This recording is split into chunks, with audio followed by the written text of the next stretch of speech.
Superhero কি শুধু হলিউডের আছে? সুপারহিরো বাঙালিদেরও আছে। নেহাত আমরা ভাবি না তাই। চাইলে সুপারহিরো ইউনিভার্স আমরাও বানাতে পারতাম, তবে সেগুলো হলিউডের মতো হবে না। হবে বাঙালির নিজস্ব ঘরানার, তার স্বকীয়তা বজায় রেখে। কিরকম?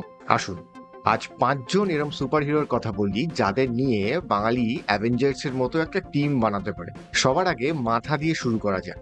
The brain behind the team, and it's none other than the genius professor শঙ্কু। কোথায় লাগে আয়রন? আমাদের কাছে এক গিরিডিবাসী বৈজ্ঞানিক আছেন যার কাছে রয়েছে বটিকা ইন্ডিকা, অ্যানাইহিলিন পিস্তল, এমনকি একটা আস্ত রোবট পর্যন্ত। সুপারহিরোদের লড়াইয়ে যখন যা লাগবে বানিয়ে ফেলবেন আমাদের এই প্রফেসর শঙ্কু।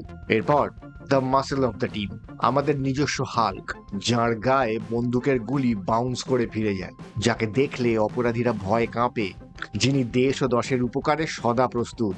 আমাদের সবার প্রিয় বাঁটুল দি গ্রেট। একাই 100 বলতে যা বোঝায় ইনি একেবারে তাই।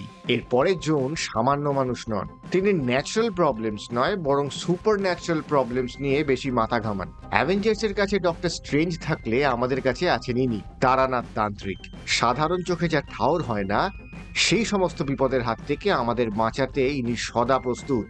এর পরের জুটির জুড়ি মেলা ভার। এনারা বাকি সুপারহিরোদের মতো মারপিট করেন না, এরা নন ভায়োলেন্ট, এবং এদের মেন সুপার পাওয়ার হলো মিউজিক। তাই দিয়েই তারা সমাধান করেন বড় বড় সমস্যার। আমাদের সবার প্রিয় গুপি বাঘা। আর এই অদ্ভুত সুপার পাওয়ারই এদের পৃথিবীর বাকি সুপারহিরোদের থেকে আলাদা করে। মন্ত্রমুগ্ধ করে দেওয়া কাকে বলে সেটা এদের কাছ থেকেই শিখতে হয়। আর কোন কোন সুপারহিরোকে এই টিমে ঢুকানো যায়, আর এরম একটা দলের নামই বা কি হবে? কমেন্ট করে অবশ্যই জানান।